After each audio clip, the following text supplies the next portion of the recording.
Cravings versus desire. So I'm just finishing up with my Peak Week 5-day shred group, and this topic came up, so I thought I'd do a quick video on it. Cravings. Well, I can honestly say I haven't had a craving for close to 30 years, not since I competed, but some people really struggle with them, and I remember them, and it's all consuming when you are craving something. But let's talk about that. So there are three things when it comes to cravings. I'm talking about food here. The first one is you might be hungry. You might be hungry. So hungry can cause cravings. It can be one part of craving if you're hungry, and that we can mitigate. The second part about cravings is there's an association. So the association might be a time of day, it might be a person that you're with, it might be a location, it might be a smell, it might be, so for example, 3 o'clock in the afternoon, might be the time you always get a craving. Maybe sitting on the couch, oh, you always want something every time you sit on the couch. It could be every time you go out with that friend. Why do I always eat that when I go out with that friend? But there's an association. So when you have that craving, what is the association of? Honestly, a lot of the times it's just a time of day. And then if you're hungry at that same time of day, now we're getting this little bit of a party going on. The third and the most important part about cravings to understand is food cravings are linked to short-term memory. So you only crave things that you remember that you like. And this is why it's different to desire. So not you. We only crave things that we remember. I'm not talking about some childhood memory of years gone past, like, oh, my mom stuck a candy in my mouth. No, I'm talking about you ate that thing in the last month or so. You remember it short term.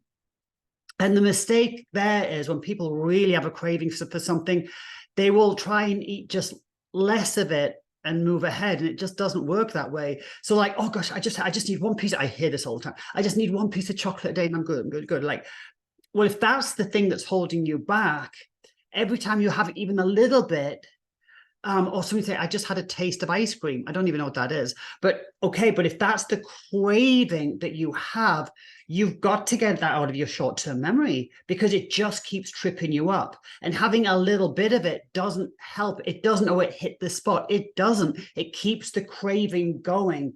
So it's a little like tough love. But if you have something that you're craving, something that you'll drive 10 miles out the way to get a craving, you have to get that out of your short-term memory. And that might be a month or two, but you've all done it.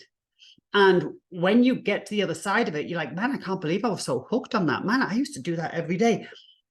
For some reason, you got away from it. If there's something tripping you up, I'm talking about weight loss, body composition here, but if there's something tripping you up, you have to get away from it. Having a little bit of it now and again, always a treat, it's not going to work. It's just going to stay with you. Now, the reason that is very different to desire is, I'm trying to think of a good example for me.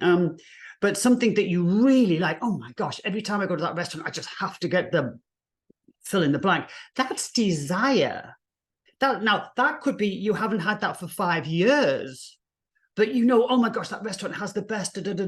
It's a desire. And honestly, desires, I'm all for that. You enjoyed it, whatever, go have it. That is very different from a craving, because a craving is just life altering. You can't control it. You feel terrible after it. A desire is, oh my gosh, that's so great. I'm really going to enjoy that. It's more that dopamine thing, right? Very, very different. Desires don't, take us too far off track.